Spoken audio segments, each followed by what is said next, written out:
So my name is Ian Lilly. Thank you for tuning into the 1-8 Garage Podcast. And this is... Scoobey DUBEY, a.k.a. Scoobey DUBEY. Awesome. No, thank you for being on the show, and thank you so much for helping with everything. Couldn't have got this done without you, so you've been phenomenal. Thank you so much. Setting up the set. Well, I got to help out my homie. Getting the lighting right. Support the people that support us. I know you were able to shave like 10 pounds off me and get rid of my giblet. That was awesome, and thank you for that. Yeah, I took a chisel and gasoline and, razor blade. Couple matches. Yeah. I look like stir-fried crap, too. So I'm trying to grow my hair out. It looks like a ridiculous No, mess. I think it looks great. Poindexter. Yeah.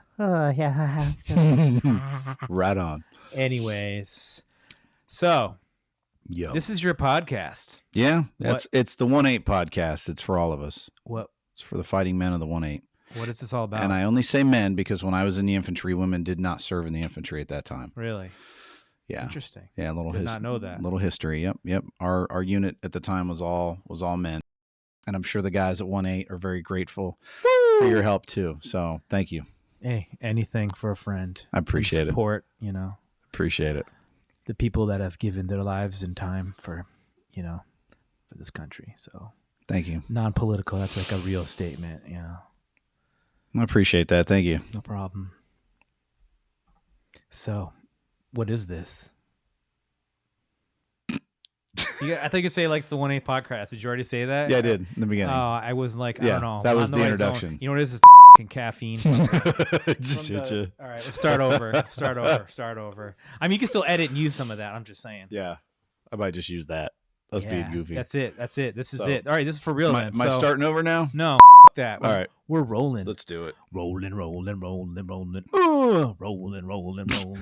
Ah. All right. What do you got? Hit me. So, Hit me. I actually want to ask you, Yeah, please do. what made you come up with this whole concept to begin with? When did you decide you wanted to do this podcast? No, it's a great question. I guess just being busy and all, you're like, oh my God, this is the 20th year of September 11th. That's the day that changed the entire world. That was the day that essentially committed everybody, all of us, to war. And, when we invaded in 2003, I mean, we saw so much action. We were undermanned. We didn't have the tools we needed to do the job. The Army always says adapt and overcome. And we adapted beyond, just beyond. I mean, we were using weapons that we recovered from the enemy as primary weapon systems. We couldn't get parts for vehicles break down. And it's like when you're a mechanized infantry soldier, it's like that Bradley infantry fighting vehicle, that's your lifeline. And when you got one of those things sitting in the corner of the compound and you're getting in firefights almost every day, and that's one thing Colonel Sassman had mentioned is we were being ambushed 7 to 12 times a day. Jesus. Yeah. Most people don't even see 7 to 12 engagements in an entire year. Yeah. Wow. There was so much fighting, and our story is so unique to this entire war that, I got to talk about it. I'm not going to pretend like it was just a bad dream and I'm just going to walk away from it now. It's no, I'm not ashamed to talk about it. I'm not afraid to talk about it. And I think we owe it to each other to talk about it because we were exceptional as soldiers. I mean, we were operating on a special operations level, and 1-8 was holding that entire northern section of the country together. I mean, there was only 1,000 of us running around. And, I was talking to Colonel Sassman, and that's roughly one soldier per square kilometer. That is unrealistic. And we held it together. And that's why I feel like we got to talk about this, because our story is so unique to that entire war. So that's why I'm here. Where were you when you just thought of this, though, that you wanted to do this for that reason? Where were you, or what brought you to decide, hey, I want to do a podcast about this? Were you...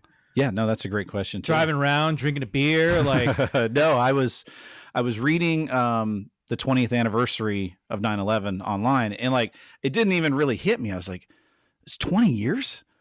Am I getting that old? So I was like, wow, 20 years. I was just got to do something. I got to do something. So did you talk to some people and they're like, hey, maybe you should do this, or you just kind of came up with the idea of Yeah. I talked to some friends at work, and they were like, dude, you got so much to talk about. You should do like a podcast, man. I'm like, I could never do anything like that. You know, I don't know anything about a podcast. And I was like, I started watching some podcasts and seeing other veterans doing things. And I was like, yeah, I said, our story's got some weight. I said, we can really do a good, podcast. Yeah. Nice. So that's, why we're doing it. From that point, like, what did it take from that point to like move forward? Like, how did you come up with this, or what did you have to do to? I started throwing some ideas around with Burke, Company Commander Matthew Cunningham, Lieutenant Colonel Nathan Sassman, and we just started kind of like talking about everything. And I had a couple of little trinkets laying around. Captain Cunningham sent me some soccer jerseys that were amazing, the Iraqi flag, and that's all stuff that they made for us. Wow. Because, they liked the impact that we were having at the time. And I know there's a lot of bad press. Oh, they never wanted us there. And it's like, in the beginning, they did. In 2003, they did. When we came in, they wanted town greens. They wanted Western civilization, and there were a couple instances where I saw the veil come off, and that it just blew me away. And towards the end of that first year, when they started pulling troops out and swapping the units over, I think the initiative was lost. And that's when the problems really started erupting. So what was the process to get to this point with these lights and cameras and like, what was that like for you? That's where you come in, sir. Yeah, but I came in, I came in after this stuff existed. Yeah. Well, like because you had to obviously gather a whole bunch of this stuff, spend a little money, do a little research. Like, yeah. Was that a stressful thing for you? Like, it was. This right here is the pride and joy. This was the first thing that came to mind. What is it? Correction. That's the first thing that came to mind. That was made for me by one of the locals in the city of Balad when we set up our forward operating base there. Yeah. And then this came right afterwards. It kind of just, I don't know, it just kind of popped into my head. Explain to our viewers what it is if they don't know. This is a interceptor body armor system. Oh, okay. Okay, this is ceramic plates in the front and the back. And that's the Kevlar ballistic helmet. Nice. With night vision mount. And the only thing this is missing is the tobacco stains up and down the body armor. A refreshed version? This hasn't seen war, I'm assuming. Right. No, this one's clean. This one's good. Doesn't have the Tigris River in it. Yeah. E. coli, salmonella. Among other stuff, vomit and sweat. And right. Other things that I would assume. Yeah, and it just I don't know, man. It just kind of clicked. It started happening. Cool. Well, we're here and we're recording. I mean, what things would you like to talk about with people? And I mean, you kind of explained a lot of even what you said like moments ago, where you were like, they wanted us in the beginning, and then there's also like bad press, and not even say like, I'm saying I have no political angle or view, and I know you're not doing this for political purposes, even though it's a very politically charged thing, I'm sure. Yeah, thank you for recognizing that. Cause yeah, it is. I mean, virtually anything at this point in the world, when you talk about it, if someone doesn't like it or have an opinion, it becomes like an issue, which is ridiculous. Yeah. We could go on for hours talking about society, so we don't necessarily need to go there, but right. I'm sure you had some hesitancy to even talk about this stuff, or even the other people that you discussed with this. That I really did. No, it took a lot. It really took a lot of soul searching to kind of push myself, because when you put on social media, it's there forever, and people have a way of spinning anything into a negative. And so it really took a lot. I'm waiting for my buddies to download this and make some GIFs out and insult me. But yeah, is it gonna be like you with a goat or something? I don't know. Jeez, no. I didn't mean like that. You're the one with the dirty mind. I just meant like you're riding a goat or something. I don't know. I think we got a video of that somewhere. Somebody did that on a patrol. But then you'll get animal cruelty for that one. There's always going to be somebody out there who's going to have a problem with something.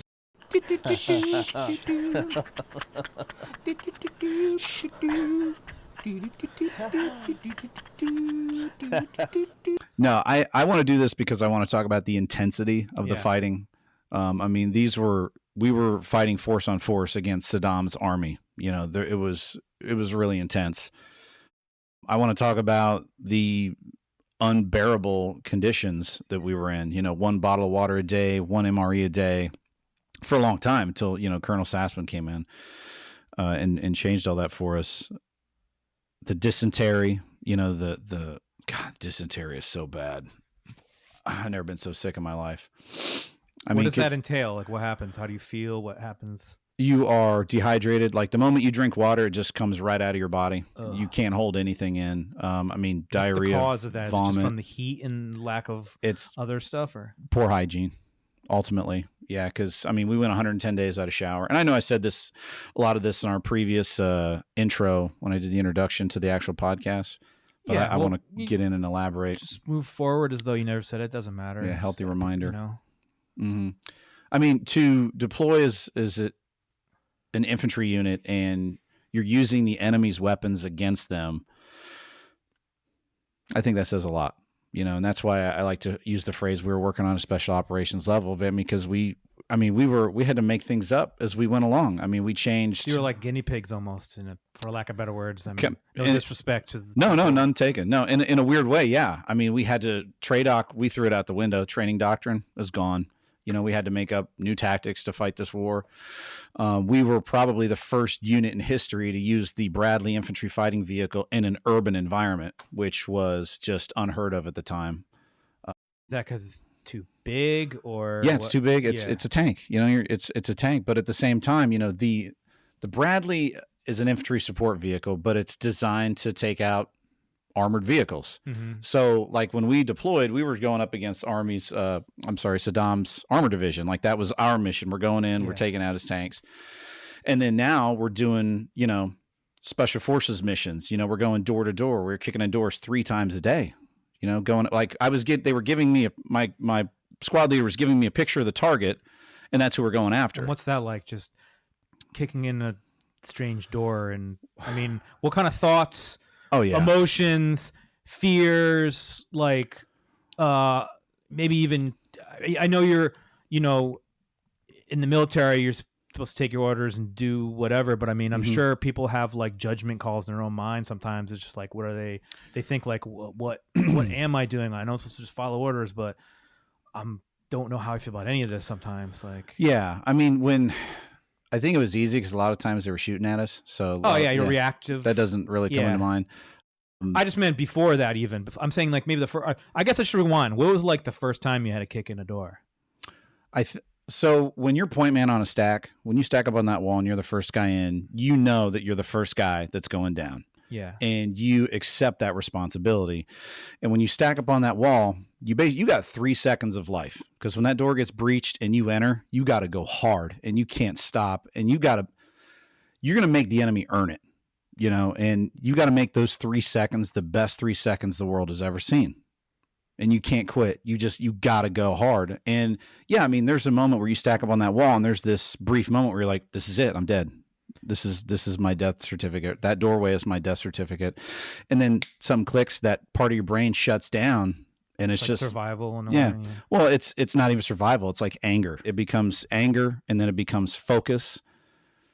So was there ever thought like, who is behind this door? Like, do you ever think like, well, I don't know if the enemy's behind this door, or like, there's always there. How do you just have to assume no matter what? Right. You always prepare. Someone is always on the other side of that door, period. You never second guess that. Did you ever? No, but I mean, did you ever kick down a door and there was nobody, or it was like a family, or that someone's happens. Like, sure, making love to their significant other or something? I mean, these are real scenarios. They real life. They are very real scenarios. You're in some other land with other homes, so I was just curious. Like, I remember we kicked down a door. I was the first guy through, and this screaming mother jumped on me. And I don't know who was more scared, her or me. Just hear that scream. And when we kind of calmed down the situation, I remember her giving me a picture of her daughter. And she kept saying, good bush, good bush. And she was talking to me in Arabic. And I was like, somebody get a translator in here. Like, what's going on? And the translator had said the Republican Guard had kidnapped her daughter, and she wanted me to go find her daughter.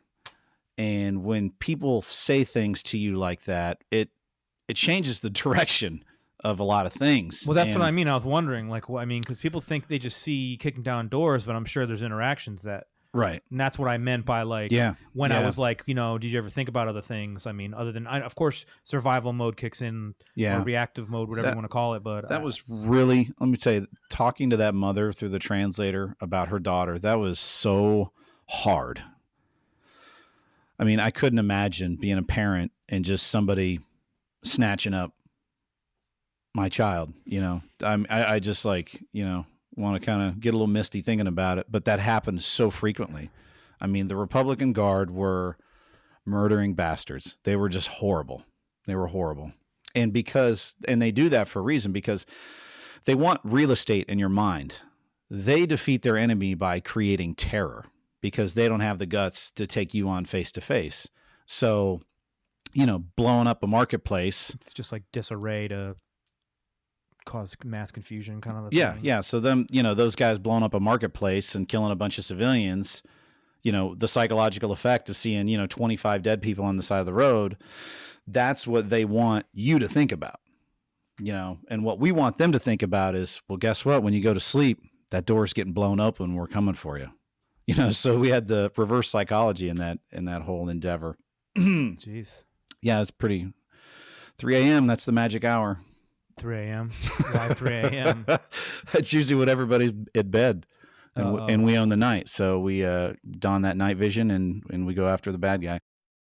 Oh, okay. I thought you meant they came after you at 3 a.m. Well, that happened too. I mean, there's a lot of mortar strikes at nighttime, especially if they found people's night vision on the ground and started using it against you. Yeah, no, that was the thing too. We had recovered some night vision from the enemy, and that was a game changer too, because, you know, they're hunting us, we're hunting them, and it's like when they have night vision like you do, and they can see the things that you see, because when you're wearing night vision, it's a completely different world. It was such a madness. And I don't consider the invasion a deployment. The invasion was completely different than any other deployment in that war.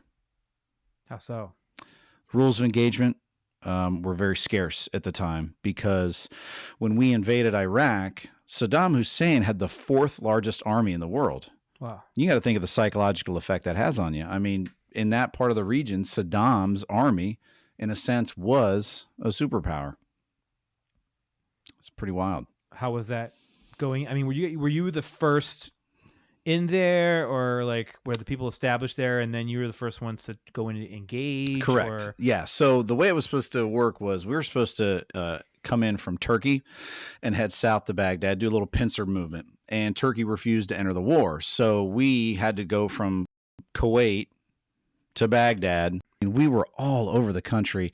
And speaking of maps, I'm going to throw a map up on the podcast to kind of show where we drifted to. It wasn't like we just went somewhere and sat there. I mean, there were times we drifted for 4 months where we didn't have a base. I was sleeping in the dirt. Now, I didn't get a cot. We all slept in the dirt, you know, finding shade under a vehicle or whatever. Slept in the dirt for 4 months. Dysentery. Yeah. Sand fleas, dysentery. Well, which one's better? I don't know. Neither one of them.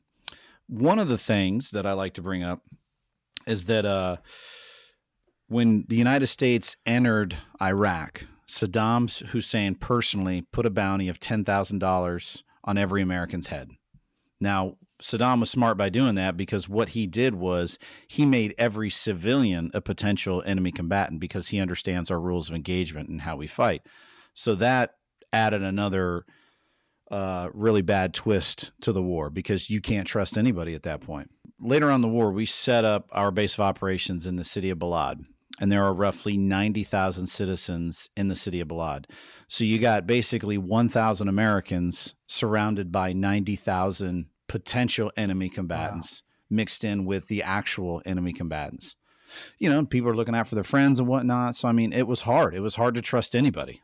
It was so hard. Well, so you went there, and like, what was your specific mission? I guess you want to call it that. No, we had a specific mission, and I think that's where we can get some closure that other soldiers... I'm obviously a civilian. I don't even know layman terms. I don't know. It's all good. No, and so correct me if I say something improper. Oh, you're fine. So our mission was to go in and overthrow the Republican Guard and remove Saddam from power. So a lot of us get some closure from that because we did succeed in our mission, what we were tasked out to do. Who is the Republican Guard? That is Saddam's army. That's what he calls his infantry, his fighting soldiers. Is there any reason why it was called? Do you know? I don't know. Call them stormtroopers. I don't know. He probably wanted to give them a name that exactly to strike fear in the hearts of his enemies. We don't need that. We just say, United States is coming, and that's enough. That's enough fear for them. Balad was Saddam's birthplace. So everybody in that city was a Saddam loyalist for the most part. And Saddam ruled through fear. If you went against Saddam, he would just, kill your family. Did you even have time to like take all this kind of stuff in and think about it? Or you taking like orders and just Well, we weren't moving. Right. We weren't machines. There's this, idea that, you do what you're told and that's it. And it's like, there is a human part to all of us, and of course, that's why I'm asking. Yeah. Right. And when you're operating on a level of 1,000 soldiers stretched across an area the size of New Hampshire, it's roughly like 1 soldier per square kilometer. I mean, the fighting is different. It's not, the unit isn't as regimented like as a traditional line unit. We could work more freely. Like you had specialists and privates like operating on an E5, E6 level. And, not to like pat ourselves on the back, but we were working on a special operations level. We had every soldier had more freedom to act independently. We were also kind of like you said, the rules of engagement were a little more sparse. So you were kind of probably making up certain things as you went along. Yeah. Figuring them out on the fly, that kind of a thing. Absolutely. I mean, everything that we had trained for our whole life, threw it out the window. We had to redevelop new tactics. We were using Bradley infantry fighting vehicles, which are designed to take out, other, heavy support vehicles. We were using those in urban environments. We were. And for the people who don't know, that's a tank, correct? Miniature tank. We're not tankers. Okay. There's a difference. We'll call it a miniature tank, but yeah. So what a Bradley is you got 3 crew members, driver, gunner, and a Bradley commander. And then you have 6 infantry soldiers in the back. We stuffed 9 in there. It was like a clown car. When the ramp drops, everybody's falling out of the vehicle. Or is it kind of like a truck bed in the back? It's all enclosed. And that vehicle saved my life several times, running over IEDs or, taking RPG hits. I think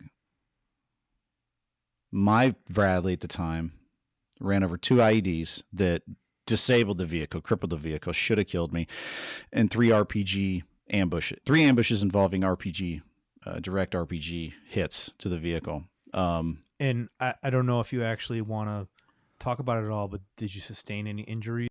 Company Commander Matthew Cunningham, we were actually talking about it. So I was in the Bradley in front of him, and the moment so because of my body armor, I'm so tall that when I sit in the Bradley, the armor, the vehicle's cut at a 45-degree angle. So I'm leaning forward like this, and then my body armor is pushing up on my neck, and then my helmet is kind of pushing down. So, I'd have to lean forward. I'm constantly readjusting for comfort. And the one moment I take my helmet off for just a second, I scratch my head and put it back on.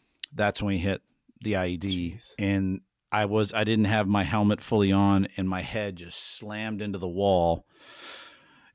Total knockout, dude. I was completely knocked out. Fell out of the vehicle as the ramp was coming down, but it knocked me completely out. And when I was talking to Company Commander Matthew Cunningham about it, when we were talking about this whole podcast, he was like, "Oh, that was the vehicle. That was you in front of me." He's like, "Yeah, when the IED hit, it blew the road wheel, which is the steel wheel that guides the tank track around. Yeah, it almost decapitated him. Holy crap! Yeah, it went a couple inches right over his head. So what happened to you after that explosion? Did you go somewhere for recovery? Were you in the middle of the stuff? So you in the invasion, the only time you got medical treatment was if you got shot or something was broken. You didn't get a medic for anything, So did you eventually get it checked out? How long was it before you even got anything? It never got checked out. When I woke up. So did it get classified though as an injury later? Yeah, I do. Yeah, I do have. It did it was never documented in combat because it was so far along. Yeah, I mean, and that's what I go back to is supplies were so scarce. Everything was so scarce. There were times where supply lines couldn't even get through because they were getting ambushed so badly. So we would go without, basic essentials. But let me rewind here because I got sidetracked. The ambush where it knocked me completely out. I just remember when I came to, I was paralyzed from the neck down. I couldn't feel any of my body. And that's probably the only time I was ever really scared because I thought I was going to be a quadriplegic after that. And when you sit on your leg for a long time and it gets really numb and you stand up? Well, I had that feeling when I started to come to. I had that feeling over every square inch of my body from the neck down. And that was probably scary. Dude, that was the scariest feeling I ever had. That was just horrible. Yeah. So what's that? So it's been a long time. It's been a long time. And it's still all with you. Yeah. And how much of that, like, what component of that you think was the motivation to want to share all this stuff? Like, what do you think, like, what was the moment that brought you to be like, I need to do this. I want to share this. It's not just for me, but, It's, we talked a lot about, we talked about a lot of things. Really good things and really bad things. I'm tired of pretending that it never happened. I'm tired of putting it behind me and just saying, hey, it was a bad dream. 1st Battalion, 8th Infantry was exceptional. The hell that we went through. Now, I'm not saying like we're the only unit that went through hell. I think that we're the only unit that went through hell like we did. I mean, you got Donald Rumsfeld coming out, and that's why I put that quote at the beginning of the intro. It's like he knew that that we weren't ready to go. I mean, we didn't have the tools we needed, and they send us in. It's like, can we just pump the brakes for like a year? Did you ever have a thought on why that was, or is that something you don't want to touch on? It's too political? Yeah, that's a very political question. Okay. I mean, there's so many different, it's all about oil, or, there's just so many different opinions about that. Point was there wasn't enough intel, there wasn't enough planning equipment. Yeah, I think the planning was the big thing. Saddam was an absolute monster, and he needed to be relieved. And I have closure in that. That's good. Yeah. So what we removed a murderer and a rapist tyrant from power. That feels great. I feel great about that. So what do you feel like you don't have closure on is there like one thing, or is there a list of things that you feel like because of that's why you wanted to talk about this? Or there's specific things? I feel... How has it affected you in your life since then that it's still present, Because we were so close to victory, and I feel like it was stolen from us. We needed one more year of constant movement like we had, and we could have solved the problems. The challenge is the people of Iraq, not everybody. And one thing I've learned in life is, like, no matter how much good you do in life, somebody's not going to like you.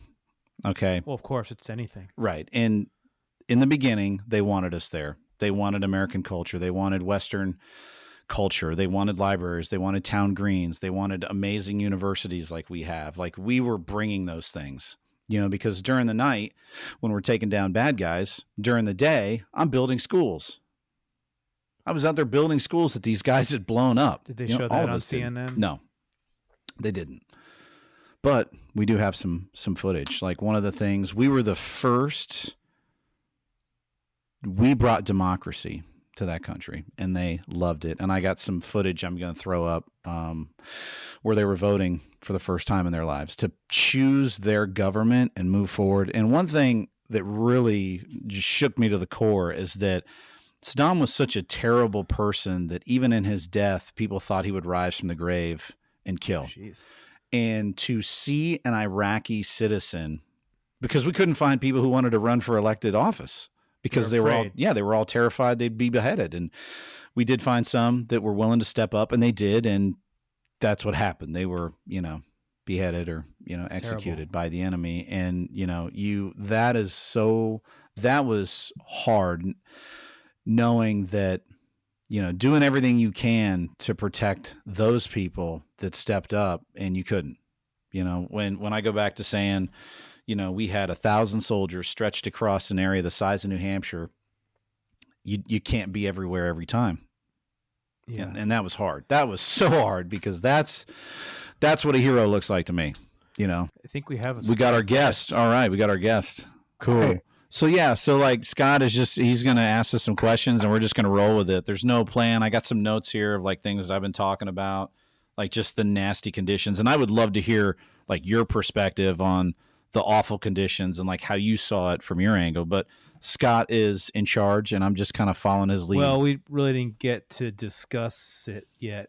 I've usually been asking him questions, but I don't know anything about you. So actually, why don't you don't tell know us? that about me? Yeah, why don't you tell us? Why don't you tell the viewers I was in the book, who you are and what's up? yeah. Oh, who How I do you am know? now? How do you? Yeah. Well, no. I mean, who? How do you know Ian? Yeah, I do know real quick that Sergeant First Class Muniz brought hard-hitting New Britain to Iraq with him. Word, hard hitting New Britain. Nice. Yeah. That's right. I met a woman. Yeah. I met a woman in Vermont once. She's like, "I'm from hard hitting New Britain." I was like, "All right." I don't know where that is, but I mean, I've heard of it. I'm just saying. All right, I know it's hard hitting. Yeah. No, thanks for coming on. I know this is really last minute. And just so you know, too, Colonel Sassman is full on, wants to help. Right now, we just got a scheduling challenge because I got really sick and had. He got the vid. Yeah, Yeah. I got the vid. Got really sick, accepted this job, selling my house. So everything is just kind of series of unfortunate events. I totally understand, man. No worries, Yeah. no worries. No, thank you. So I know Ian probably a few weeks before we actually deployed. Yeah. That sounds about right, Ian? Yeah, absolutely. Yeah, definitely. Because So the funny part about this, and I know when me and Ian connected, we had a lot of discussions. Let's put it that way. I Is that think I good or could have bad? stayed over. I think I could have stayed over your house and we could have continued talking, man. Oh yeah, I know that's right. That was the first time we met each Yeah. other in 17 years. Correction. That was 18 years. 18 years. Wow, that since the war. 18 years since the war. That's crazy. So by the time I got to the unit, we were the original Alpha Company 1-8. Mm-hmm. And I got there November of 2001. So it was right after September 11th. Okay. I got stationed at Fort Carson. Okay. And you know, I mean, things was going groovy until I went to Master Gunner School in January of 2002. Mm-hmm. Oh no, I'm sorry, excuse me, 2003. Wow, I'm all over the place. Oh, so you came out of Master Gunner School and then like went right to Iraq. So I went to Iraq. Yeah, That's exactly. that's good actually. It's really good. Let me backtrack real quick. I had went to Master Gunner School, and in January, 3 weeks in, I think it was a Martin Luther King weekend, I found out on Fox News that 4th Infantry Division received orders for deployment. Yeah. So yeah, Thank you. So I immediately called TV. my unit, and I called my unit, and nobody picked up the phone. And by the time I got home, because then eventually I got orders to go back to Fort Carson. And remind you, Master Gunner School is at Fort Benning, Georgia. Mm-hmm. So I'm over there I was supposed to be there for 3 months. I was on my 3rd week, and they were like, "Nah, man, you got to go back to home station. Godspeed." Yeah. And again, that's how I reunited with Ian. But I didn't know Ian that well because, if I'm not mistaken, you had just PCS to Fort Carson. Yeah, I came from Korea. I was up there at Camp Casey, and that was a hard transition for me because these guys have been training together for years. I had just finished a 1-year rotation in Korea. Fort Carson was my next duty station, and I show up. I don't know any of these guys, and then here's your deployment orders to Iraq. So it's like now I'm going to war with kind of strangers. I was a stranger to them, and they were strangers to me, and that's tough because you got to train together to get that synchronicity. Is that a good word to use? You got to get that. Yeah, to have that. But I think I earned the respect of everybody relatively quick, and we were pretty tight, man. I would never go back to Iraq with any other unit except for 1-8. Absolutely. Yeah. I couldn't agree with you more. Mm-hmm. We were. But I didn't get to know Liddy more until the deployment. Yeah. And again, it was surprising to me because by the time I came back from Master Gunner School, we actually had a 3rd squad, and that's during the time that we were only training a squad and a half. Wow. The 2nd squad wasn't even really a 2nd squad. and all of a sudden our platoon like just boom. Yeah, It you're like, just what's it going just on blossomed here? out of nowhere. Right. So and Yeah. then I was like, wow, we got third squad. And then I met a soldier with the same last name that later down the road, Muniz, if he's listening, that we ended up being related. And I didn't even know, oh my God, here we go. So, but yeah, it was interesting from the development between the time that I got back to Fort Carson and waiting to go to Iraq. And it was just that waiting game that every week we were told, Right. this is our last weekend. Yep, It's this our is last it. weekend. Eat that steak dinner. This is it, man. This is it. Because when I got to the unit, so you got this thing called GIPSO, and they're the ones, I forgot what the acronym stands for, but that's where you basically put all your personal possessions in, and then they move it for you. Mm-hmm. And when I got to Fort Carson, you know, they gave me my deployment orders, and they're like, you're going to the desert. And I'm like, oh, NTC, National Training Center. It's where you do like, you know, tank warfare and stuff. And they're like, no, you're going to Iraq. And at the time I was like, what the hell's going on in Iraq? You know, so what's going on? So it's like, I get to in processing, here's your redeployment orders to go back overseas. So I did 3-year enlistment, and I was deployed pretty much my entire enlistment. So you got the call, right? That well, both of you. I mean, him. I'm actually sorry, I forgot his name. What's your name? I'm sorry. A Sergeant First Class Muniz. All right, what? You Muniz. can call me Ovi, man. Ovi? My bad. We'll edit this part out. So I'll wait till he stops laughing, and then I'm like, all right. No, you're So- good. You're good. Mm-hmm. So Ovi, you see on the television that you're getting deployed. Yeah, that was crazy. That's nuts. And so when you finally, who did you end up talking to that confirmed that you were actually being deployed? Like, what happened? How did that, get communicated? Well, finally? when I went to Master Gunner School, I wasn't by myself. There were 7 of us in the battalion that went to school, and pretty much I was just a buck sergeant at the time. I was a sergeant promotable at the time, and these staff sergeants had their connections, and so whatever information they received, they were giving it to me. So when they had confirmed it, like they were already doing the railheads, putting the Bradleys on, getting ready to get shipped, all the bags and everything else. By the time I received the feedback, I think it was a couple of days later from my unit, or actually from my company, but I already knew that things were in motion. And so by the time I got notified, it was like, don't worry about your stuff. All you gotta do is come back. We'll deal with it later. And that's what happened.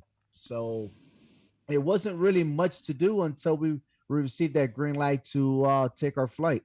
So once you got the green light and you're being deployed, I mean, what were your thoughts? What were you, this is your first time, Oh, so man, I was with Yeah. the mixed emotions. Let me tell you. Yeah. There's one thing is training, and by that time I was already close to my 8th year in the Army, and you do your training, you get that training where the stress is at the highest peak. Mm-hmm. You tell yourself you're ready. You're born for this. Right. You did this, and whatever the mentality is. Yeah, I'm the hero. I'm gonna do this and that. But deep inside, I was really nervous because Yeah. I'm at a position where not only that I'm in a leadership position, I'm a section leader / squad leader, but I have to make these decisions, and those are my men. These are my brothers. These are these are family. Yeah. And these are the guys that have family as well. Yeah. And the person I talked to, that kind of settled me down was my uncle. My uncle who lives in Ohio. He is a Vietnam vet, and surprisingly, things sometimes happen. What's that word? Coincidentally, as you suppose, that he asked me, "Hey, how you feel?" And I was like, "Hey, I'm nervous." And the next thing he said was, "That's good. That means you're going to do a good job, because if you go there cocky, you're going to get yourself killed." That's right. Cocky gets you killed. Absolutely. Mm-hmm. And I took that, and he said, "Dude, whatever you've done in training, stick to that. Do what you're supposed to do. I promise you come back home alive." And I stick to it. Now I might have stick with it too hard because I'm not no saint. I was very strict. You sure as hell were. Good stories. I couldn't keep my guard down, and the experience that I had in the unit, the first half of the chain of command, you know, and like I said, my experience in the first half of the chain of command was not pretty. It was not trustworthy. Okay, so I don't know what that was. Probably my other part was being nervous about is my leadership going to have my back? Right. And I remember you were talking about like too, when you took over as a section leader, they gave you like the Bradley that was always breaking down, and like they gave you the scraps. You had to, now you're deploying to war, they're giving you the scraps, and you got to keep that thing up to protect us all. I mean, because that Bradley, that is the force multiplier. Like that Bradley on the battlefield, that's the equivalent of like an additional, 30 guys. And when and like we were saying before, it's like when that thing doesn't have parts and it's sitting in the back of the compound, like that brings down morale a little bit. I mean, because before you jumped on, Muniz, like I was saying, there was 1,000 soldiers stretched across an area the size of New Hampshire, and it's like that's one soldier per square kilometer. It's like you need that Bradley, you need it. So sorry to interrupt you there. Nah, by all means. So basically, what he was saying about the scrap before we got deployed, when we were doing training, there was an issue with my engine, and my soldiers kept filling it up oil every single day, and it didn't ring an alarm because there was so many pieces going on during our training that once my vehicle went down, they started using it as a parts bin, right? So instead of going to the store and purchasing parts, oh, by the way, we'll take it from this vehicle. We'll continue to take it, right? Wow. And so this is thing called deadline. So you would move a part, your vehicle's already deadline. That means it's inoperable, right? And supposedly you only can have 3 of those. I could tell you that I have more than 50. Okay. Jeez. And that's a lifeline. To solve that issue, they got rid of that vehicle and gave me one of the commander's vehicle because there was a new Bradley coming to town, and that was the commander's vehicle. So I'm like, all right, whatever. So when we went to Iraq, I said to myself, I will never have, my vehicle would never go down. I don't care. My section will never go down. All right. So that was what kept me going, making sure my soldiers were always PMCS in their vehicle. That's preventive maintenance checks and services. I can't believe I'm still remembering this. I'm already retired, man. But I just made sure we will not fail. We will not neglect our duties and cost someone's life. And that was the attitude. Yep, absolutely. So what was your experience like when you actually got deployed there and you're there, like as far as, either being there or the engagement, like how was it different than what maybe you expected or what you thought you might have to deal with? Were there things, challenges, unexpected situations? I mean, I know it's war, so there's always gonna be unexpected, but was there like just a difference in what you thought and what it was? Yeah, I mean, so just there was a lot of scuttlebutt going on before, like, because I saw CNN, I was watching CNN when I saw the missiles being launched off the destroyers into Iraq, which kind of like kicked off the war. And there was a lot of scuttlebutt. At first it was like, we declared war on Iraq. The United States declared war. I'm like, oh my God, this is World War III. You're just thinking like,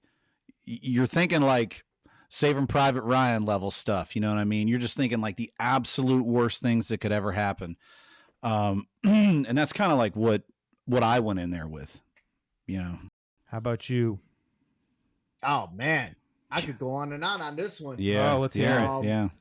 Well, my initial thought, and again, before even taking flight, we see all these movies and stuff. I think the last combat movie I saw was Black Hawk Down. Yeah. Oh yeah.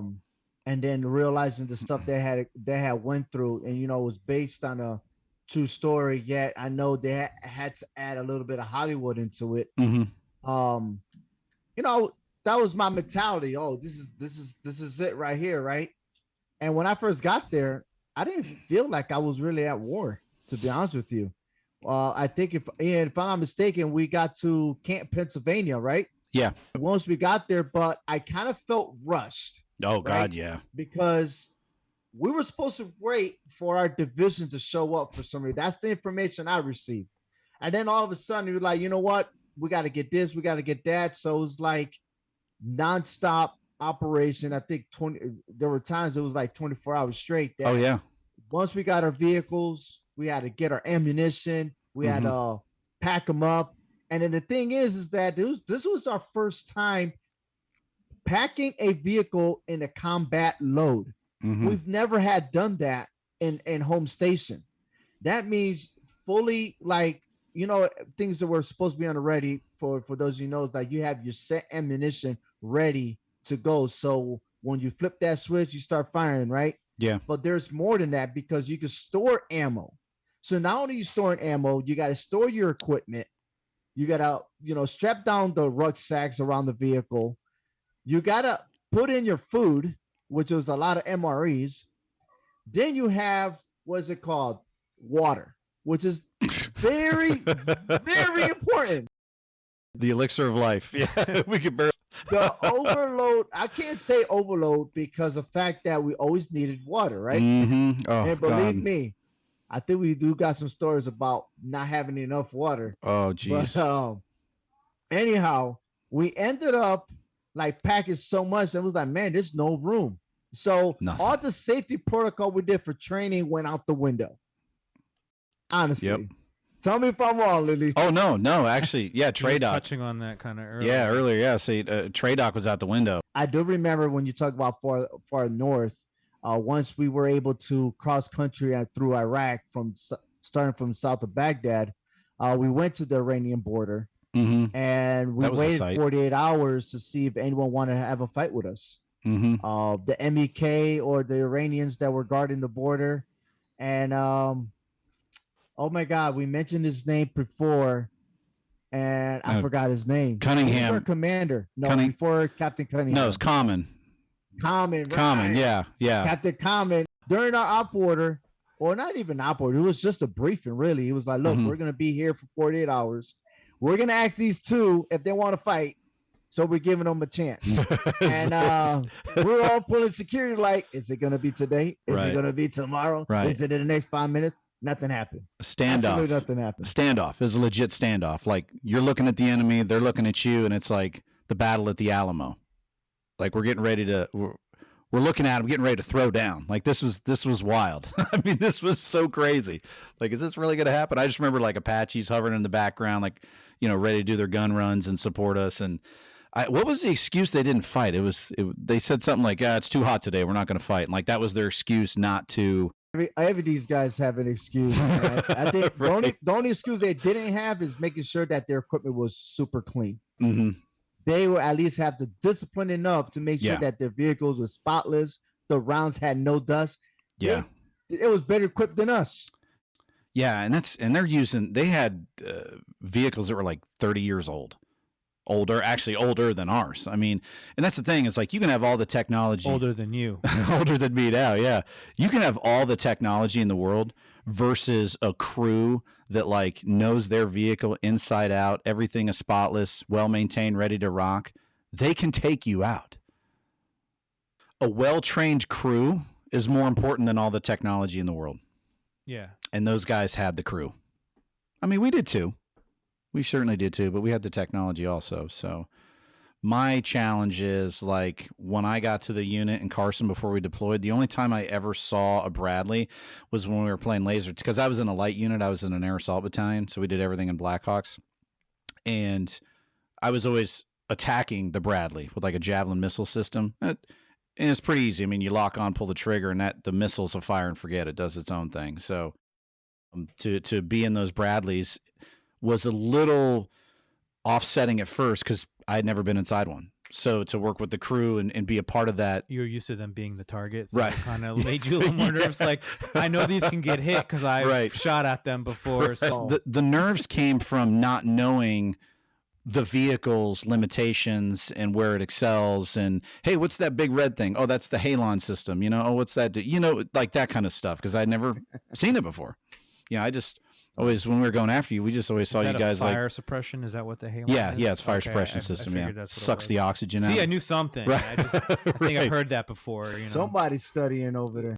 Yeah, as a light fighter, we're just used to seeing the mechanized guys camping. And then Camping, right? right.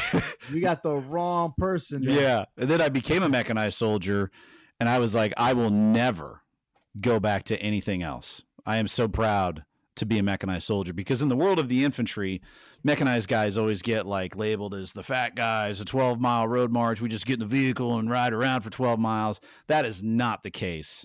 And I tell you, I owe my life to that vehicle. I mean, I think the Bradley infantry fighting vehicle is the greatest weapons platform ever developed. Ov, what are your thoughts on that? Some people will disagree, but myself, being a master gunner and studying that vehicle, I actually started my career as a Bradley driver. So, and moving up in the ranks, being a dismount squad, then being a gunner, and then commanding the vehicle, I got nothing but much love for that Bradley fighting vehicle. Oh yeah. And being in it, that I've been into 3 generations, because I was able to drive the classic, the ones that first came out. Oh wow. The M2A2s, and then after the deployment, I ended up using the M2A3s. So things were becoming more digital. Wow. Which was more beneficial. Yeah, sure. So basically, but, what he was just saying is like he was driving in the Desert Storm version, and a lot of those got taken out due to friendly fire, vehicle malfunctions. Correct me here, Muniz, if I'm off base here. But when we deployed, we were in the ODS model, which was Operation Desert Storm, but it was the improved version where they got all the kinks out from Operation Desert Storm. Gotcha. And they had the new Blue Force tracker in it, which was a GPS tracking system to minimize friendly fire. Well, some vehicles did. The command vehicles had the Blue Force tracker. That's right. Yep. My vehicle didn't have any. You didn't have anything in your vehicle.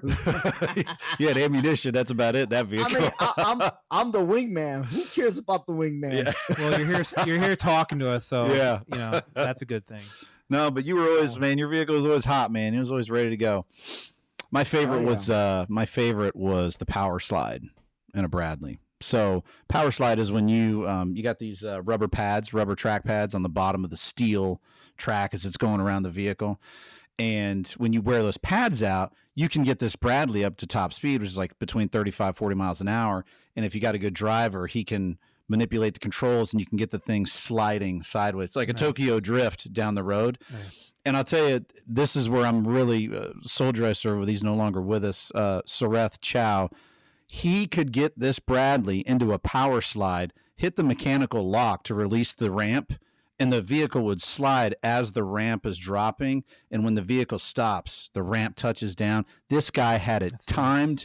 He had it timed, man. And it's like when you need to get the hell out of Dodge, that's what you need. That guy was an incredible driver. He was a stud. Absolute stud. Indeed. Rest in peace. Yeah. Amen to that. God, just thinking about it, you know, but yeah. Where was I going with that? So oh, you're good, man. You're good. It's just one of those, you start remembering these guys, man, and it's sad that he ended up, you know, passing away too early in the life. You know, we survived Iraq to come home, and then, you know, to an accident like that. Right. Car accident. Accident. Yeah. Yeah. It's crazy because you always hear that wild story about the Vietnam vet who was a Green Beret, did 4 tours, and then comes home and a drunk driver runs him over when he's getting his mail. You know what I mean? And the hardest part with Chow is that he was the driver of my Bradley, and actually I should say his Bradley. I was just cargo. Him and I used to always joke around that, man, we're going to survive this, and it'd be that story. We're going to survive this, and a drunk driver is going to take us out. You know what I mean? And he was in a nasty car accident, and that really hurt me for a long time, having those conversations with him. It really did. Well, paying some respect to him now. So yeah, no, he's a stud. I mean, that's what this is for too, right? Yeah. I mean, just getting it all out. Yeah, I want to pat every soldier in 1-8 on the back for what we went through. You know, 110 days without a shower. You know, and back to the whole, like, you know, levels of infantry. It's like we were mechanized infantry fighting side by side with Delta Force. You know, I don't know. Sorry. Ovi, what were some of the Thank you. memories that you have that like maybe like the hardest thing, the best thing, like from your experience there? Oh, I mean, I'm man. sure you have a lot of stories, but I mean, Yeah. was there like one thing like that was the absolute worst? I mean, if you feel The you know, absolute comfortable. worst. Sure. I'll spill the beans because this one really reflected on Ian. You don't have to go there. You don't have to talk about that. Nah, I'm after speaking to you the first time, I felt a little bit relieved because it was eating me up for 18 years. Yeah, it ate me up too, man. Especially when and that's the thing, I didn't want to talk about it on over social media or instant messenger or text, because when you communicate with people through text and stuff like that, it's you don't understand the message. It can feel impersonal, yeah. Right. So when we don't have to do this, man. We don't have to talk about Okay. this one if you don't want to. We'll- I mean, I'm we'll good. leave it I'm out. good. I'm We'll good. leave it out if you want. No, let him say it. All I right. mean, All right. I think it's important. This is kind of what this is all about. I mean, unless you don't want to. I mean, No, I've talking to him about it, and you know, me reflecting on it. It's like 18 years. It has a good ending. That's the crazy part. Go ahead. and Go ahead, Muniz. I'm sorry. Yeah, You know more of the ending than me, but I was still left in La La Land. Yeah. And again, this we were doing a TCP, and my platoon leader at the time, Lieutenant Dykstra, he shot a warning shot for this vehicle to stop, and the motorist never wanted to stop. He kept going and going, so it was just instincts. Now, talking about preparation, I had a 30-round magazine, but it was only tracers. Why is there a soldier only having tracers in his magazine? Right. Oh, It's a shortage. I of know everything. why. We were short of ammunition. And why would I have regular 5.56 rounds with my dismounts needed more than I do? So that's what happened. So, mean that I had a clear shot. Well, my rounds just ricocheted. Yeah. So I made the motorist stop. But since the rounds ricocheted, it hit, if I'm not mistaken, 2 little girls. Am I right? Yeah. No, it's 2. Yeah. But at that time, I didn't know that. Yeah. And so we kept moving forward, and we were collecting everyone that was violating curfew, because the curfew was set for 11 o'clock at night. We were policing them up and sending them to jail. Right. That basically was our mission. Right. Now, by the time I had finished that mission, okay, is when I was notified on the radio that there were a couple of casualties. And there was like at my end, it was mixed radios here and there. Oh God, it was horrible. One thing that came out was the question, who shot? So everyone was quiet. And next thing you know, it's almost like, who did it, and people start pointing fingers. But we were all spread apart. We only could listen to the radio. And next thing you know, I hear my call sign being mentioned that it was me. And so all of a sudden, I was like, oh my God, what did I just do? I thought I was doing the right thing. And eventually, I took it to where I did something wrong. Given the scenario, you were doing the right thing. It was a total, that whole scenario was absolute chaos, shit show to the maximum. When you deal with kids, it's a different meaning. Yeah. I mean, and for me. Yeah. And no, for all of us. When, again, fast forward everything, I think I hit my lowest ever in my life, because the fact that I couldn't sleep, I couldn't do anything. Yeah. I had Braca, who was another gunner in my section, who was a dear friend, which I was able to talk to him. And until this day, I always say thank you for what he had done, because it was, one thing is being a sergeant, being a leader. The other thing is sometimes you need someone to talk to. And at that particular time, I believe he had just got promoted specialist or he was about to be a specialist. Regardless, he was a gunner, and he was like, "Saj, you all right? You all right?" And questioning myself, "Hey, did I do it right?" Um, and we didn't have a rules of engagement. Yeah. It was, our rules of engagement was vague from day to day, and it changed constantly. Yeah. And we just went with the flow. But the number one thing that we were always told, our safety comes first. No questions about it. We weren't going to let nobody like touch us. Right. And we observed from other units the things that they were doing that we were like, we will not make those same mistakes. Correct. Absolutely. Again, if it was an adult maybe or somebody, I probably would have brushed it off. But I was like, these are two little kids. I have a child. What about if that would have happened to me? And that was my mentality. I wasn't even focused on the war anymore. My platoon sergeant talked to me. He would explain to me what collateral damage is. I did not agree to collateral damage. I had my first sergeant talk to me. I had people like left and right talking to me, and it didn't matter. I was still lost in the sauce, And then one day I heard, or one time, I gotta say time because it was still within the 24 hours. 1 minute was they died, next minute they were alive, and it was going back and forth, and things just it was so bad. I had to turn off the radio and say, I don't want to hear it no more. Yeah, I couldn't. Nobody would tell me anything either, and I was the one providing a medical intervention when that whole thing went down.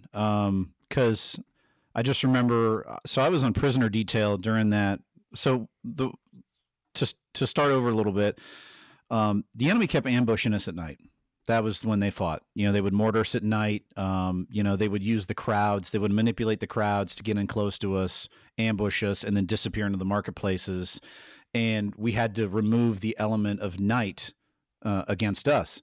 So we set out that we enforced the curfew. And I remember we were moving in a convoy down Main Street, I'll call it. We had PSYOPs with us, and they had like a big megaphone. And what they were doing was they were sending out this message saying, if you're caught out past curfew, you will be arrested and paid the fee of $20 American, which would go to the rebuilding of Iraq. Am I on point here, Muniz? Okay. So I was on prisoner detail that night. So I was riding in the back of like a flatbed Humvee. And if you were just walking down the street, we were just grabbing you and throwing you in the Humvee. And and they're looking at us like, what are you guys doing? And we're just snatching people up. We're just snatching them up, throwing them in the Humvee.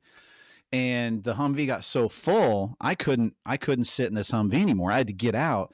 Now I'm jogging behind the Humvee with an M16A4, which is like a musket. This thing's huge. I'm trying to manage prisoners, trying to defend myself in a firefight. And I just remember this medic trainer came up, and he was we were just talking as I'm jogging down the road, and he was kind of giggling about it a little bit because I lost my ride. And I exchanged my M16 with his M9 because I needed something smaller to kind of manipulate the prisoners and whatnot. And that's when I heard gunfire go off, and then just shooting was going everywhere. And there were scattered communications. You couldn't use the radio. My ICOM was beat up anyways. Like I had a headset in my helmet, but I'd have to unplug the headset from the ICOM, transmit, like lean over, transmit into the handset, and then plug the ICOM back in so I could listen on the headset. And when the shooting started, and I'm kind of jogging behind this Humvee full of people, I saw these two images come out on my left, and it was this woman screaming, and I drew down on her because I thought she was a suicide bomber at first. And then when I drew down on her, I'm aiming the M9 right at her. She dove behind a car so she didn't get shot. And then two silhouettes came out from behind her, and I was like, oh, she was the decoy. Here it comes. Within seconds, I'm like, this is a suicide bomber. This is it. Cashing out. Ian bought the farm. He's done. So I kind of just took a knee and used the Humvee behind me for cover.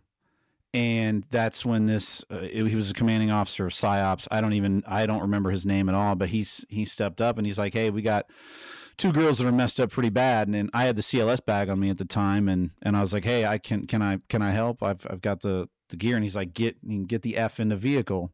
So I call in at least 7 times over the ICOM. Hey, I'm leaving the AO. We got 2 girls that are shot up. They're in bad shape. And I just couldn't get through to anybody. And we head back to the headquarters to the LZ. And I just remember, we're zipping down the road. We were topping out the RPMs on this Humvee. I mean, I'm yelling at the driver, faster, faster. I'm providing first aid. And I don't know. Muniz, show me going into the details. I don't know. I mean. No, I mean, because the question was, what was my lowest, right? Mm-hmm. Yeah. Those were one of the lowest. I mean, there were a couple of others, but that one was the very first one. Because I had I was really involved into it. Yeah. And again, last thing I heard, they were alive or whatever it is. But the thing what bothered me the most afterwards was waiting so long to communicate with you about it. Mm-hmm. Because I knew that affected you. Because of what I did affected you, And, war is hell. It affected war all of us, of course. But you don't want to be the reason for what you have done to affect somebody else. You know what I mean? And again, I think I felt relieved when my company commander, which was my new company commander, Captain Cunningham, and our new battalion commander, Colonel Sassman, at that time, stud. They both talked about it. As a matter of fact, I was eavesdropping the conversation on the radio, and of course, battalion network. I gotta do it. Sometimes you gotta do what you gotta do, man. Yeah, no, it's good. It's good. Be like before the news hit us. Hey, man, let me warn you. No, but they wanted me to get my mind set. And the one good thing they did for me was they let me leave the FOB. I had to go to the LSA, another location where the brigade was at, escort a convoy, stay there for a day or two till I got my mind set and everything else. And even on the way over there, listening to their conversation about get me back in the fight and everything else, those were the questions they asked. Hey, what did he follow the rules of engagement? Did he do this? Did he do that? And hearing them say, yes, he did, made me realize, wow, my new chain of command has my back.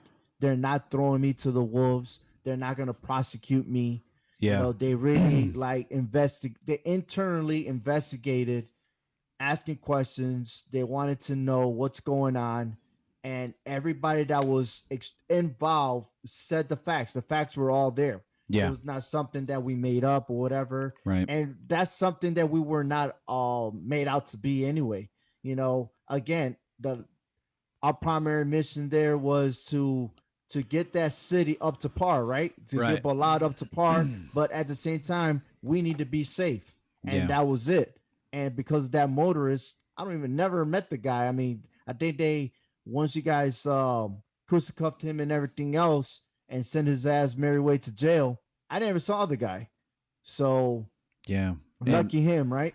Right. No one ever told me, like I couldn't get a straight answer on anything. Like no one ever told me that these 2 girls survived. It was hard because I'm trying to provide first aid. This Humvee is we're by ourselves. I mean, somebody with a pistol could have taken us out. And I'm doing a medical intervention on him, and it was I'm not going to go into great detail, but it was very awful. It was the most awfulest thing I'd ever seen. It was bad. And when we got to battalion headquarters where our LZ was, and the surgeons came out and took the girls from me, I never got any info back, and in my mind, I failed. I looked at these 2 girls like they were, my brothers in arms, and I failed myself. I failed my country. I failed, horribly. It was just so bad. And moving forward after that, I couldn't get a straight answer on anything, and until we'd be on patrol, and like we're on patrol and like I'm just imagining like every street corner something's happening. Nothing's happening. We're just on patrol and I'm like, all right, you know, oh, Contreras is down. What am I doing? He's hitting the leg, you know, or Braca, he's hitting the arm, you know. What am I going to do? I tried to imagine every potential scenario that could ever potentially happen. You know, my dreams had become the worst training exercises, and we weren't getting a lot of sleep as it was either. So like when I would go to sleep, it was just torture, you know, everything was, it just, and then we started talking about this podcast and Burke was telling me, you know, that they were evacuated to a level 6 trauma center and they did live. Oh, they did live. They did. Wow. Awesome. I carried this shit for 18 years. God. And, you know, it was so hard because like when I was looking at them, I was looking at everybody in my platoon, you know, and that's why I felt like such a failure because I thought that I failed to save them. And Ovi, how did you feel when you found out that, you know, that they lived? How did that unfortunate, you know, incident carry with you throughout your deployment before you knew or didn't know and then after? Well, I felt relieved, you know, but still, I mean, regardless, you still had those feelings, and I still do. You know, I still think about those decisions that I've made amongst other decisions. You know, it's always going to be there. You know, there's no way around it and stuff. It's war. It's just crazy. It's just trying to cope with it day by day, but it's not as severe as it was beforehand.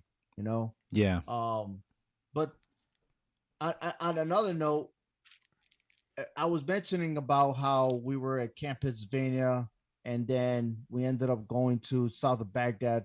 You know, we got headed. So for those that don't know what headed means, it's like you being towed to the battle. Right. Yeah. And so we pretty much were saving our gas, saving our equipment, and we got, you know, towed all the way to the south. And then once we got released, bam. Now we went all over the place from, like I said, from south of Baghdad all the way to the Iranian border. And then we had to go back down south. So we stopped at different cities like Tikrit, Fallujah, and Tuzmek, many other Kirkuk, cities. Yeah. Turkit. Am I saying it right? Yeah, we took Tikrit Air Base. That was one of our like second objectives. We took that, and right? And that's not like a mechanized mission, but you know, we got tasked out to do it. No, like I said, we did cross country all over Iraq. That's pretty much it until June, the last week of June. Mm-hmm. Yeah, Burke made a map for us. I'm going to throw up on the video. Yeah, I'm going to throw it up there. From what I remember, it could have been in I know in the last week of June sometime. I don't know the specific date. We actually moved to Balad, and that's where we remained stationary throughout our time in Iraq, minus a month and a half. Yeah, because we ended up going to Samara, but we got there, and I remember my first rocket. That first rocket, the first motor round that landed in our compound, boom. That was a wake-up call. That was like, oh, shit, we are for real. This is happening. This is war. Yeah. You know, all the other time before that, it was like, we're going here, we're going there. Every 2 or 3 days, we're packing up, moving to a different location. And it just didn't feel like we're at war. It didn't feel like, you know what? This wasn't in the movies. You know what I mean? Yeah. We got mortared so much, and I'm not exaggerating when I say this.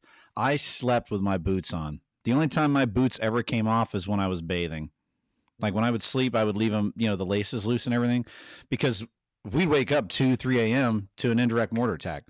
And there were several times where those things were danger close, man, and almost hit the area that I was sleeping in. I mean, they would just walk them in. Part of it was because that used to be their base that we took from them, so they kind of knew where everything was inside there. And every guy was military trained that was coming after us.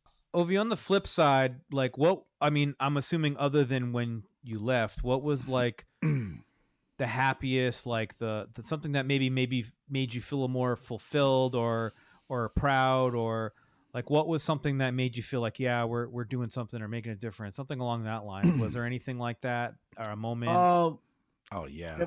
In my experience, knowing what had happened that first year there, and then me going back to Iraq, or was towards the end, to see the build up, to see that the school communities were in fact being built. They Yes. started their education. They were able to vote. You know, Yeah. all the stuff that and OIF1 that we were helping to establish, because it felt good seeing and witnessing people voting. Yeah. Right. That was so emotional for me because I remember knocking on people's doors and going, "Come on, man, come out. It's okay. It's okay." And to see the terror on some of their faces, they were so terrified that Saddam was going to come back and kill them if they voted, you know, and to convince them to come out. And it's like, it's okay to vote. It's okay to vote. Sorry, Muniz. I had a moment there. But it's also good to see our commanders, right? Yeah. And more of Colonel Sassman. Yeah. And Captain Cunningham, because you just got to give them so much respect for the things that for what they've done, not only taking care of soldiers. Yeah. But to be in that political mindset. Like, I think Captain Cunningham should have ran for mayor. Mayor Ballad. Colonel Sassman could have ran for like a Senate seat or become president of Iraq or something. Yeah. You know? Oh my God. But those were the things that they were doing so that we could have peace. Yeah. And not a lot of people. I know there's a book out there that Colonel Sassman made, and there's a documentary. I didn't like it. Yeah. I didn't like it because a lot of the media like to focus on negativity. Yeah. If anything went bad, they exploit it so much. Yeah. And they forget all the good we have done. Yeah, the documentary. He sent me the link to that documentary. I saw it, and I did see that it was like, and I definitely saw leaning one way, and doesn't, I saw myself in there, and I didn't like what I saw. I didn't like my appearance. I didn't know how mean looking I was. I didn't realize how skinny I was. Yeah. I mean, man, I thought I was homeless or something. Yeah. I mean, that's the problem with just even with any kind of like media recording, it's easy to like manipulate it for what you want to show, you know. That's the unfortunate, which is part of the reason, doing this podcast is so you guys can talk about what people maybe didn't see or have an idea, or just there was a lot of good. Yeah, there was so much good that just never was captured, and that's a big motivation behind doing this as well. I mean, 365 days being there. Yeah. Not all 365 days were bad. Yeah. Okay. Yeah. There were times where you guys, I was playing security most of the time, but playing soccer with the locals. Oh God. Doing those things. Man, I got rolled up. Oh man. Walking around with their local police, making sure that they're patrolling and everything else, and trying to communicate with them. Yeah. Learning their language. That's learning Arabic is very hard. Yeah, it's like 7 dialects, I think. And if you don't practice that, you'll lose it. And I tell you what, there's a lot more Arabics down in my area now than when I was living here in the state of Connecticut. There was no Arabics that I knew about, and now they're everywhere. And I wish I could continue learning that language, but that's the difference between the time that I was there in 2003 to when I went back around 2009, 2010. I seen the big difference to where we're building things up, we're helping the community. And you just got to feel good for what you have started, and me being a witness to how it ended, because we were there to close the bases, right? I was with the 10th Mountain Division in my last tour, and we just closed down the bases and pretty much let the Iraqis live their life. Here you go, have your land back, and that's amazing. We did something. We made change. Now, was it perfect? Absolutely not. Not probably the way a lot of people want to pursue it to be. In my eyes, hey, give it some time, and that country could look pretty if they were able to be united, right? Yeah, that's the big part. But that's about it, man. I mean, there's nothing more glorifying. I can't say, it's like winning a lottery or something like that. It wasn't that good, because at the end of the day, what makes me good is that I'm home, eating, sleeping, being with the family and everything else. That's what makes me happy. So, amen. But But yeah, I hope I answered that question. I was to touch on that too about like the good moments and stuff. Like when we were training the Iraqi police, that was kind of like during the insurgency, and it's like I felt like we were giving these guys the skills to kill us. So that kind of bothered me, but like this is how crazy it was. Like you would have 2 American soldiers. Isn't that how the Taliban got trained? Yeah.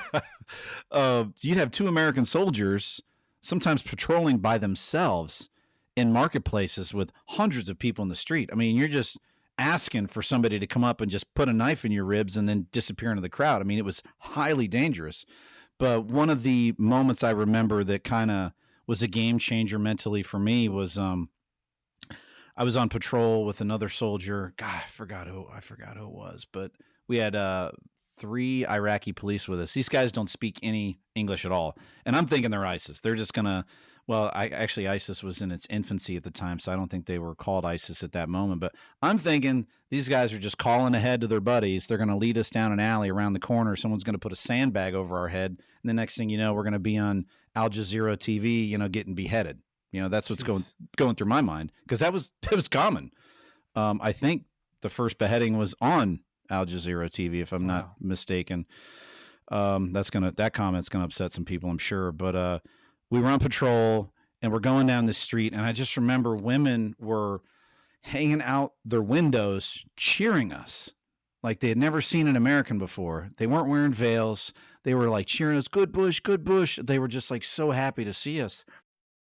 And then it was such an incredible feeling to do that, walking down the street and there's just people everywhere cheering us. And there was just this odd moment where this dude came out of an alley and he wasn't saying nothing. He was walking right at me. And I'm like, you need to stop. I'm using the translator card. Stop. And he just kept coming at me. So I drawed down on him, safety selector switch from safe to semi. I'm getting ready to drop this guy, and he just keeps walking at me. And I'm like, dude, you need to get down. I'm starting to, get fired up. And then I start walking toward him, and then he starts talking English. I'm like, why didn't you speak English 20 steps ago, man? What's going on here? And I remember he kind of like jumped on me. He hugged me. He kissed me on the face. And then he thanked me for liberating his country of 35 years of oppression and removing a tyrant from power. He was an English teacher. It's hardcore. Oh, dude, man. You want to talk about like every hair on your body standing on end. And I almost cried. And I know at that point in my life, it was so hard. You were just so hardcore. Like you want to cry. Like that's your wish to Santa Claus, is to give you the ability to cry because you turn into a machine. At some points. And I remember this guy, kissing me, and it just blew me away. And then getting back to the fob, and then, CNN showing how much they hate us and everything. And I'm like, what's going on here, man? Because I just made out with a school teacher in the alley, and now I'm watching, like, this is the message that's getting sent home that, we're not wanted there. And that was hard. That was really hard to see that, but to be welcomed by this man who, was in his late 50s, telling me he had never been able to walk on that street because Republican guards, they would just, rape and murder on that street. Like it was just, another day. Hey, let's go rape and murder somebody. Like it was buying a pack of cigarettes or something. It's just so hard to hear that. But when he told me those things, that's when the war changed for me. Like it was about liberating Iraq in my mind. I don't know how everybody else felt, but in my mind, that was what I was doing. You felt like, however it could be spun, it didn't matter because you saw like legitimacy. Yeah. And what? Yeah. Amen, man. Yeah, it was pretty wild. It was wild. But I'll never forget that school teacher. Wow. It was intense. It's an intense story. Absolutely. It was the most intense moment. No shooting was happening, Yeah. It's crazy. It's crazy. And Ovi, when Ian asked you to be like on this podcast, what was your expectation of like what you'd be discussing, or what was your hopes for coming on? I didn't know exactly what type of content that he was aiming for. But when we talked, he was like, we're just gonna have a regular conversation, just talk what you know, and maybe we can help others that are listening in, because the fact that maybe there are the brothers out there that are withholding so much, then maybe this is a platform for them to release themselves. Go on, make comments. Uh, Maybe they have a similar experience, or maybe they have a different experience that they want to share, and that's fine. Uh, Again, I'm glad we're doing this, and our group, our 1A brothers, are really closer, because we have one of our brothers that is sick right now. Yeah. He has cancer. Yep. My old soldiers, Specialist Contreras, he was a driver for his platoon sergeant, and I'm very sad the fact that he's in, going through this. Yeah. But I have faith that he's going to fight cancer and beat cancer. Yep. And I hope that when he listens to this, that he knows that we're all thinking about him. I know he received the care package from the brothers. That's right. That's And, Bert. Bert. Sergeant yeah. Williamson. Yeah, we got that going. Williamson did so much, man, and because of Williamson, he is the one that's really putting us together. And we all made a vow, we all made a pledge that we're all gonna check up on one another.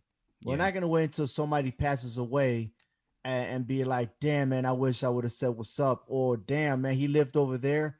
Man, if I would have known, Yeah. I could have visited him," or something like that. Yeah. He was in the next. He lived in the next town over for 10 years. I'm like, are you kidding me?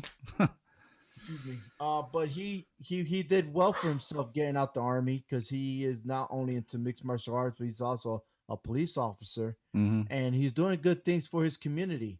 Yeah. And for him to be diagnosed with cancer and stuff like that, I hope that he recovers. And for all the brothers that are listening to this podcast, just come and join us. Say your spill, and again, this is not something that I don't know. We're not aiming for nothing. We're just reaching out. Right. I know. yeah. Like I said, at first I was a little suspect, but then I was surprised. Lily, what you know about podcasts? Because I do podcasting all the time. I talk about professional wrestling. I talk about college football. I talk about the NFL, baseball. And I'm like, what do you know about podcasting? Yeah, I don't. And he shows me the set. I'm like, oh, okay, you know something. It's a labor of love, man. It's kind of baptism by fire. I'm just so proud to serve in 1-8. I'm just doing everything I can to give the unit as much credit as I can, because every soldier fought so hard. I mean, just fought so hard. And, I'm still alive because everyone refused to quit. So this is the least I could do. And I it's not even enough. It doesn't even come close. But I'm going to do everything I can to make sure that our story is told and that it's known. That's true, Lily. And my bad, Lily. I'm sorry. No, you're good. You're good. No, I don't know anything about podcasting. You're absolutely right. I'm fired up, dude. I want to add that too, because Sure. the fact that you did mention that there are some things that hasn't been said, and a lot of good that we have done in Iraq has not been recognized. Yeah. We've done a lot more. And again, we were trained mechanized soldiers. As for me, Lily, you've been in a light unit before you got to our company. So to package everything together, and watch this. You can't make this up. You got soldiers, a squad. A squad is like 9 soldiers in a squad.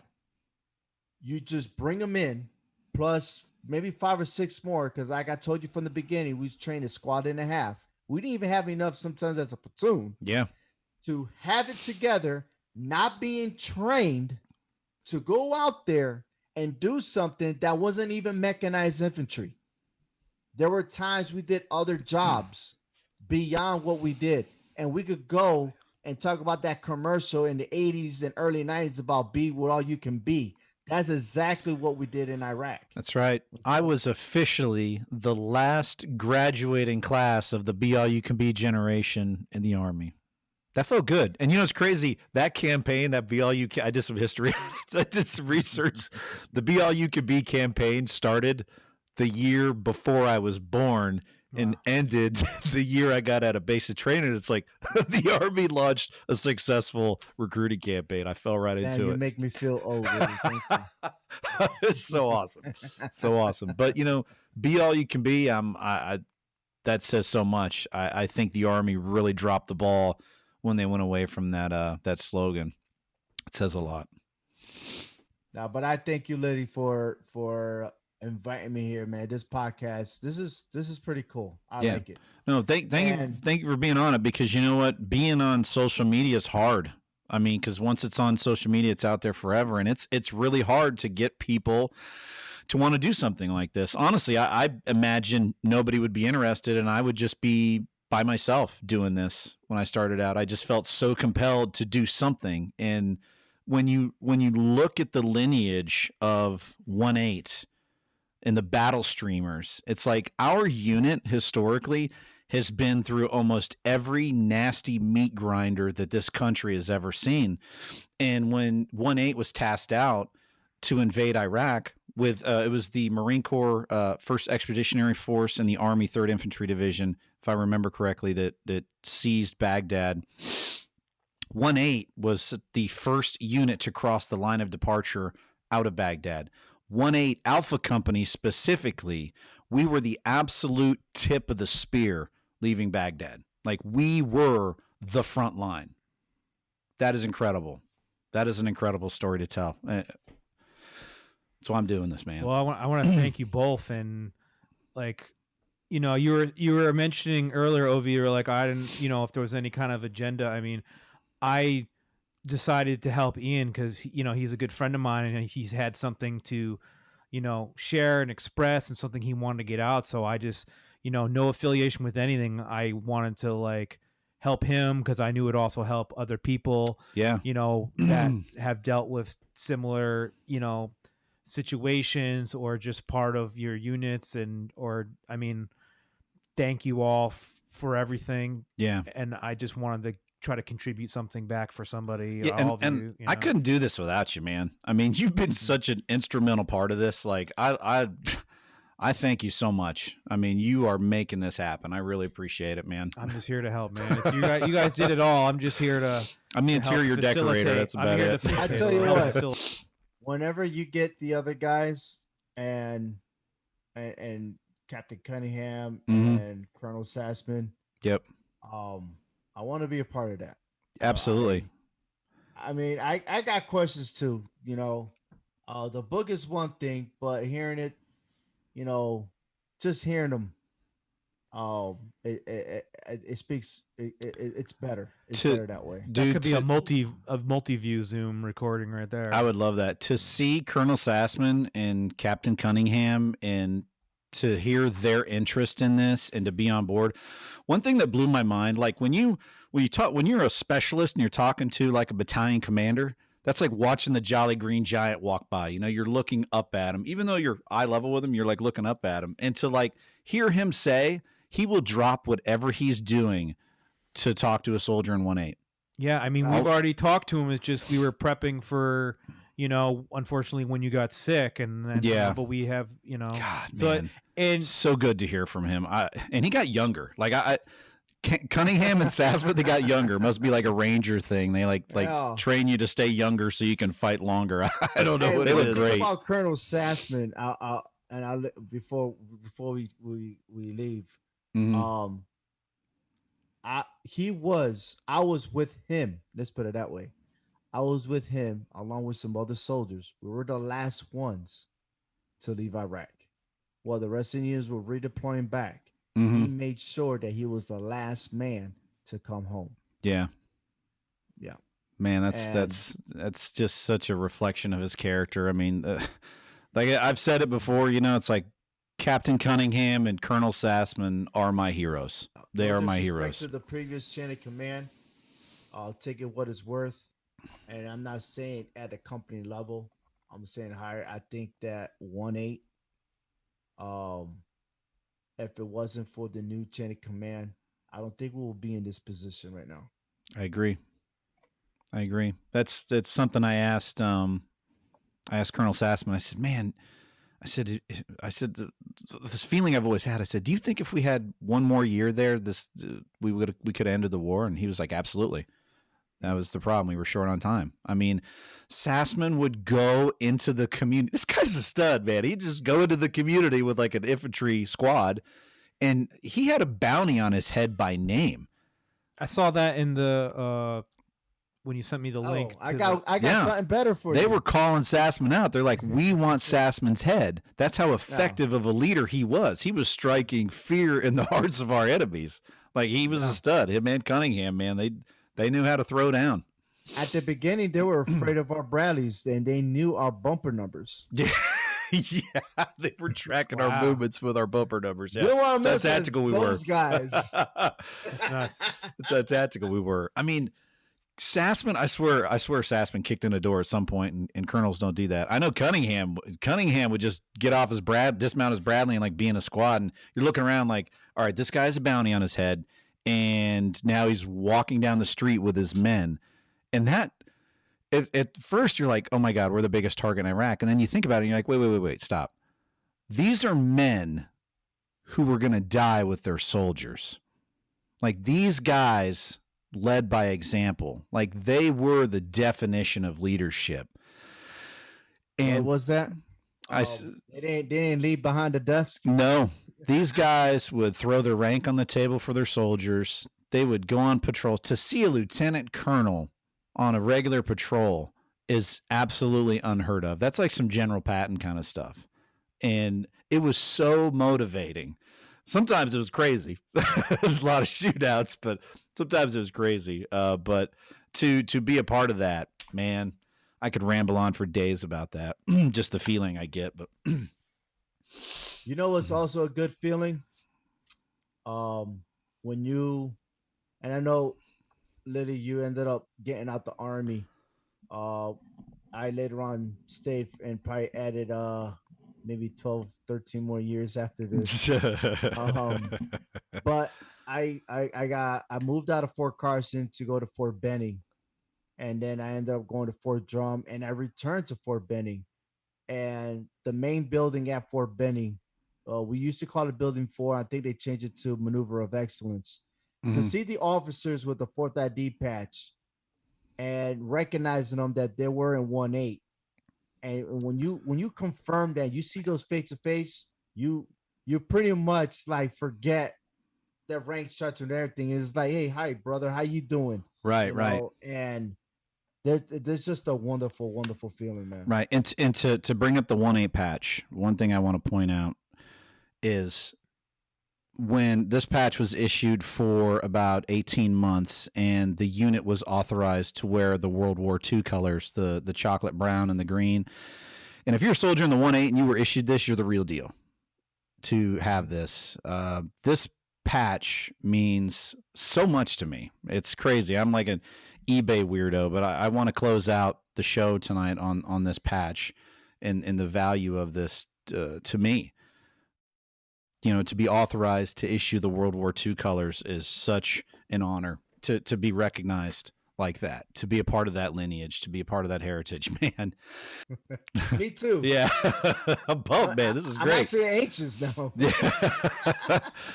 Oh, man. Awesome. Well, thank you so much. And we're gonna close out the show tonight, and I think this is a great start for the Garage Podcast.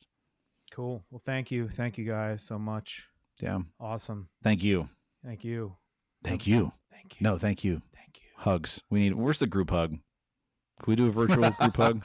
Hey, Great. I tell my students like this. Awesome. Well, thank you folks for tuning in tonight to the 1-8 Garage Podcast. It's greatly appreciated. And we are looking forward so much to the future and keeping this an ongoing project. Awesome. So thank you. Good night, everybody.